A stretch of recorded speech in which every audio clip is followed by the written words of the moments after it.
2024 में भी लोग विश्वास करते हैं कि 5G से या स्मार्टफोन की रेडिएशन से कैंसर हो जाता है। लोगों का ये मानना है कि जो छोटी चिड़िया अब गुम हो गई, अब मिलती नहीं है देखने को, मर गई हैं, जो पशु पक्षियों को नुकसान हो रहा है, वो सब भाई 5G और मोबाइल फ़ोन की वजह से हो रहा है। इसमें क्या सच्चाई है? क्या मोबाइल फ़ोन इस्तेमाल करने से कैंसर होता है? क्या 5G की रेडिएशन से कैंसर हो सकता है?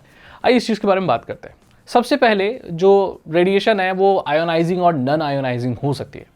जो नॉन आयनाइजिंग होती है वो इतनी पावरफुल नहीं होती है कि आपके डीएनए में इंटरफेरेंस कर सके, और जो भी रेडिएशन अगर आपके डीएनए में इंटरफेरेंस नहीं कर सकती सो वो आपको कैंसर नहीं दे सकती। तो मोबाइल फ़ोन की जो रेडिएशन होती है वो इतनी पावरफुल नहीं होती जिससे कैंसर हो। आयनाइजिंग जो रेडिएशन होती है वो एक्सरे और ये सब जो गामा रे पता नहीं कौन सी हैजर्ड वाली होती है, वो भाई वो खतरनाक होती है। तो उसको अगर मिसहैंडलिंग की जाए, ज़्यादा एक्सपोजर दे दिया जाए तो आपको कैंसर हो सकता है। एक्सरे ज़्यादा खतरनाक है आपके मोबाइल फ़ोन से। मोबाइल फ़ोन में भाई इतनी पावर नहीं होती है, वो बेचारा बैटरी से चलने वाला कितनी ही रेडिएशन आपको देगा, या टावर से भी अगर इमिट कर जा रहा है तो एक लिमिट सेट होती है, वो नॉन आयनाइजिंग होती है, वो किसी भी कीमत पे आपको कैंसर नहीं दे सकती, राइट।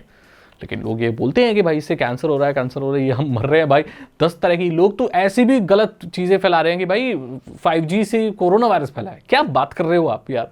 कंप्यूटर वायरस और इंसान वायरस में कोई फ़र्क होता ही नहीं होता है बहुत ज़्यादा फ़र्क होता है। तो इसका कोई वो सबूत नहीं है कि उससे होता है। अब मैं आपको बताऊं कि आप रेडिएशन की जहाँ तक बात करोगे, है ना, तो रेडिएशन तो भाई ये भी है, जो ये लाइटें जल रही हैं, है ना, ये ज़्यादा पावरफुल है।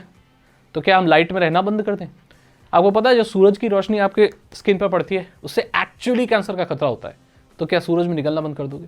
इसलिए आजकल ये बहुत ज़्यादा लोगों को एजुकेट किया जा रहा है, जब आप धूप में निकलो तो सनस्क्रीन लगा के चलो, क्योंकि यूवी रेज आपके डायरेक्टली आपके डीएनए में इंटरफेरेंस कर सकती है। It is possible. सो देखा जाए थ्योरी के हिसाब से तो सूरज की रोशनी ज़्यादा खतरनाक है मोबाइल फ़ोन की रेडिएशन से। अब देख के चलो, इसी से पता चलेगा। अब कुछ स्टडीज़ और हुई हैं जो ये कहती हैं कि मोबाइल फ़ोन का ज़्यादा वक्त तक इस्तेमाल करने की अभी कोई हमारे पास स्टडी नहीं है, और उस पर स्टडी चल रही है। जब भी कोई चीज़ आती है तो उस पर एक तो शॉर्ट टर्म की एक इफेक्ट को देखा जाता है, एक्सपेरिमेंट किया जाता है, स्टडी की जाती है। उसे पता लगाना बहुत आसान होता है, क्योंकि आप 1-2 दिन के हिसाब से अगर रेडिएशन किसी को दे रहे तो वो देगा 1-2 दिन में ऐसा होता है। लॉन्ग रन में क्या होता है इसका पता लगाने के लिए काफ़ी वक्त चाहिए होता है। तो अभी भी स्मार्टफोन एक्सपोजर, रेडिएशन एक्सपोजर या इस सबसे जो लॉन्ग टर्म का जो इफेक्ट है वो अभी स्टडी नहीं किया गया है। बहुत सारे लोगों का ये मानना है, कुछ लिखा भी है लोगों ने, कुछ अमेरिकन वेबसाइट्स भी वहाँ पर लिखा है कि 15 साल तक मोबाइल फ़ोन का अगर रेडिएशन का एक्सपोजर या ऐसा मिलता रहे तो कुछ पर्टिकुलर टाइप ऑफ ट्यूमर के चांसेस डबल हो जाते हैं। अब इसमें भी कोई बहुत पुख्ता सबूत नहीं है, ये स्टडी अभी भी ऑन गोइंग है और अभी इसका कोई कंक्लूजन नहीं निकला है। तो यही मान के चलते हैं कि शॉर्ट टर्म में कोई नुकसान नहीं होता, लेकिन लॉन्ग टर्म की अभी स्टडी चल रही है, कुछ कह नहीं सकते। वो तो तभी पता चलेगा जब हम लॉन्ग टर्म में आ जाएंगे, तब हमें पता चलेगा भाई हमें क्या नुकसान हुआ। तो भाई इसी से थोड़ी सी लिमिटेशन भी इसमें होनी चाहिए कि आप कितना पास रख के सो या कितना ज़्यादा फ़ोन अपने सर के आसपास लगा के चलो। अब इस चीज़ से बचने के लिए सरकार ने SAR, जो सार जिसे बोलते हैं, वो वैल्यू सेट कर रखी है। यानी कि स्मार्टफोन नॉन आयनाइजिंग देते हैं, लेकिन फिर भी एक लिमिट होती है, बॉडी जितना अब्जॉर्ब करती है तो उसकी लिमिट सेट होती है, तो स्मार्टफोन को वो फॉलो करनी होती है। उससे ज़्यादा रेडिएशन या रेडियो तरंगे वो इमिट नहीं कर सकता, ताकि बॉडी को इन फ्यूचर भी नुकसान ना हो, क्योंकि लॉन्ग टर्म की हम स्टडी अभी पता नहीं है लॉन्ग टर्म में क्या हो। तो सार वैल्यू सेट होती है। कई बार ऐसे स्मार्टफोन है जो पाए गए हैं इस चीज़ में चीट करते हुए। हाँ, ये चीज़ कंसर्निंग हो सकती है, क्योंकि वो सार वैल्यू एक लेवल पर ही होनी चाहिए, लेकिन कुछ लोग रिसेप्शन बढ़ाने के लिए, बेटर कवरेज देने के लिए, उस सब के लिए कुछ वैल्यू के साथ छेड़खानी करते हैं। बाद में जब पता चलता है तो उनके ऊपर पेनल्टी वगैरह भी लगती है, क्योंकि लोगों की सेफ्टी के साथ वो लोग खिलवाड़ कर रहे हैं। बट इसके अलावा ऐसे कोई भी पुख्ता सबूत नहीं है कि भाई इससे कुछ भी होता है। अगली बात, जो चिड़िया की बात मैंने की, जो छोटी छोटी चिड़िया गायब हो रही हैं, दोस्तों इसके पीछे 5G का कोई भी लेना देना नहीं है।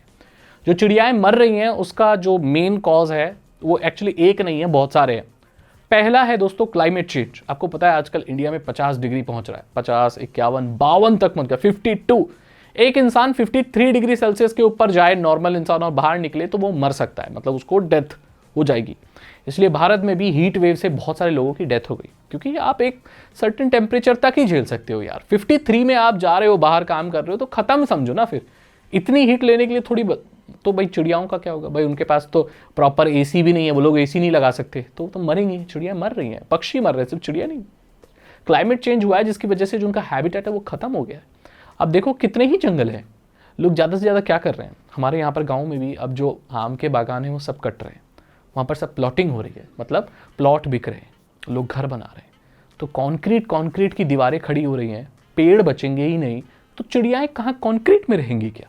नहीं, उनको तो पेड़ चाहिए, नेचर चाहिए, और इंसान नेचर खत्म कर रहा है, इसलिए चिड़ियाएं खत्म हो रही हैं। वो कहाँ रहेंगी यार? पेड़ ही नहीं बचेगा तो क्या आपकी बिल्डिंग में, कितना बिल्डिंग में रह लेंगे? और आप रहने दोगे? लोग भगा देते हैं। और दूसरी चीज़ कि लोगों की फूड हैबिट चेंज हो चुकी है। पहले क्या था कि लोग गेहूं धोकर, गांव में तो खैर ये अभी भी होता है, गेहूं धोकर सुखाते हैं, फिर पिसवाने जाते हैं, अनाज वगैरह थोड़ा रखते हैं, तो चिड़ियाओं को खाने के लिए होता है। आजकल क्या, किसी के यहाँ घर के आगे खाना वाना पड़ा नहीं होता, दाने वाने कुछ नहीं होते, तो यार थोड़ा चावल वावल थोड़ा छत पे डाल दिया करो, थोड़ा गेहूं चावल कुछ है तो डाल दिया करो, पानी की प्याली रख दिया करो, बहुत गर्मी है।